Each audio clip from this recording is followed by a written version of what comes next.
In this special episode of Shaping the Future, I'm speaking with Regional Director for the World Food Programme in Southern Africa, Menghestab Haile. In particular, we are discussing the climate-driven drought in southern Madagascar that has over 1 million people on the brink of starvation, including many children in a state of malnutrition. The situation is a dire emergency and very much deserves our attention because the drought that is causing the famine is caused directly by emissions from those of us in developed countries. However, there is a direct link to the previous episode in this series with Alice Hill discussing the need for adaptation and readiness for climate extremes. As Menghestab points out, southern Madagascar is in a period of transition, and given the right support, they can continue to grow crops here and adapt to new emergent conditions. I initially contacted the World Food Programme to do this interview to highlight the humanitarian emergency. However, it has been striking that this is what a real-time climate red alert really looks like. This is a region where many people live by subsistence farming, and no matter the outcome of climate conferences, adaptation is critical.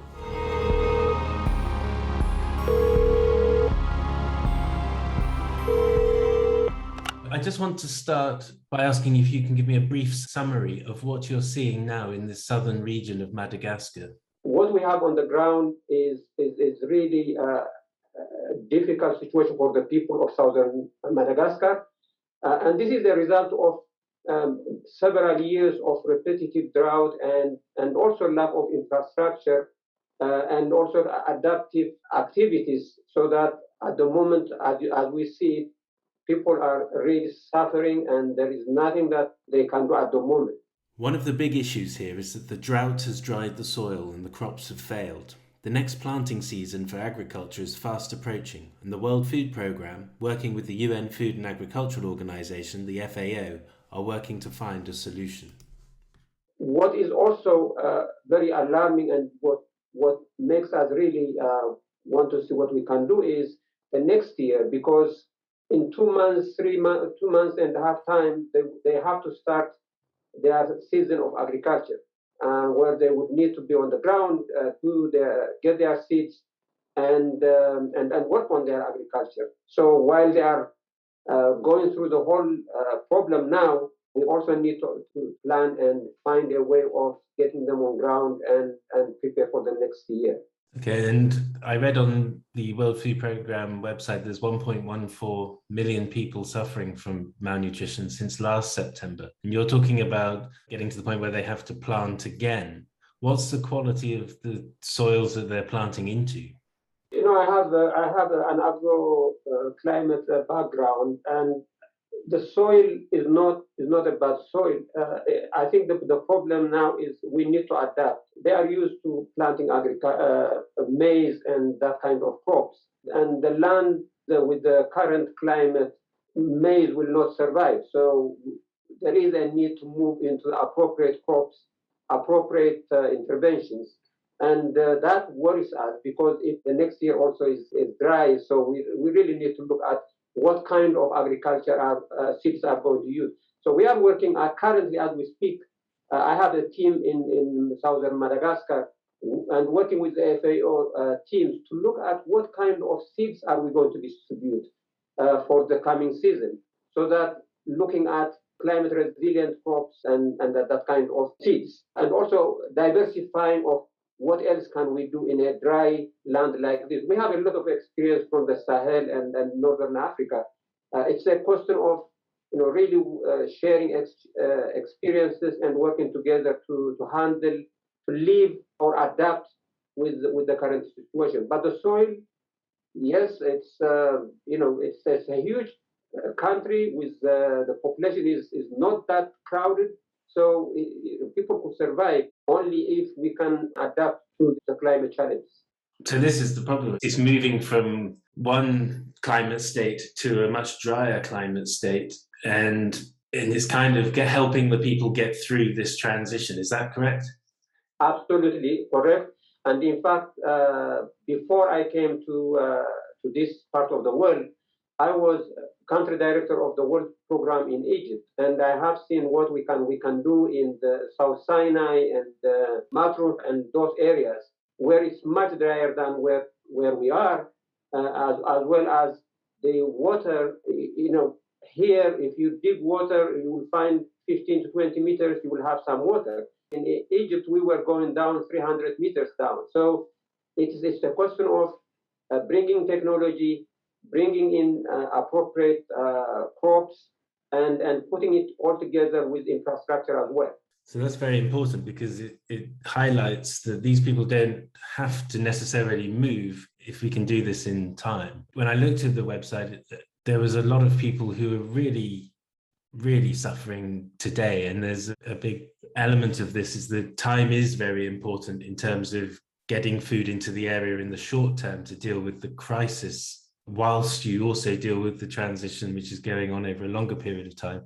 How is that working at the moment? How are you getting enough food to the people there who are suffering? Yes, you have captured it right very well in what needs to be done. Definitely, we need to reach to people with food, but that's why I highlighted while we are providing them with the food, we need also to provide them with the tools and the seeds that they need to prepare for the next season. In fact, that's why I went back with the director of emergencies so that we can plan together while addressing the current situation. How can we also work with other partners such as FAO and others to bring the necessary interventions, resilient interventions in the short term and looking at the longer term plan. And in fact, I have a technical team that is planning on distributing seed, but when you distribute seed, they may eat the seed if you don't provide also food at the same time. So we are doing a sophisticated planning on how to make sure that you give them seed, but at the same time you give them the food that they need so that the seed could be put in place. We are also looking at putting in place more than the required seed, because if one rain fails, they may need to replant. So if there is no seed, there, then that's another chance. So we are looking at all ways of, contingency planning, contingency funding, and then so forth. And just going back to the current situation, where I read on the World Food Programme website that there was one lady saying she's living on 14 handfuls of rice per week at the moment, and another family who are really, really struggling. And it comes back to this fingerprint of climate change and how it's starting to impact quite specific regions, really. And yet the cause of it, again, it comes back to the more developed countries who have these higher emissions. We're going towards COP26, and I know the World Food Programme will be present at the UN climate conference. What's your main sort of thrust in terms of message? Because I know this is just one crisis among many that your organisation is involved in. What's your perspective on this when you think of a climate conference like the COP? Look, from where I am, this is a crisis that should not happen. It will happen, but if we can live with it, for the time being at least, if we put in place appropriate adaptive interventions, because it is dry, they get 300 millimeters. If you use it properly, it is not that small. But the climate for the people who live there, basically it has completely changed. The season has changed. So, and they don't know why it's changing. So for them, it is the real crisis for the people on the ground. We have a similar problem now, not in terms of the human impact yet, but in terms of the drought in southern Angola, where in fact I'm going there after tomorrow to see what else can we do. So I think in places like this where there is no problem of insecurity, but you have people starving, it shouldn't happen in our time. And therefore, of course, I would advocate for all the hard work to reduce climate change and emissions. And as it happens, my PhD is in climate science from the 90s. So this is an area that, intellectually I'm very involved on. But I look at from the people point of view on the ground. What do we need to, they don't understand whether it's COP26 or what the issue is. What they know is it's not raining and it is unpredictable. So how do we help them? And that's my day-to-day work, and which keeps me awake during the night. Okay.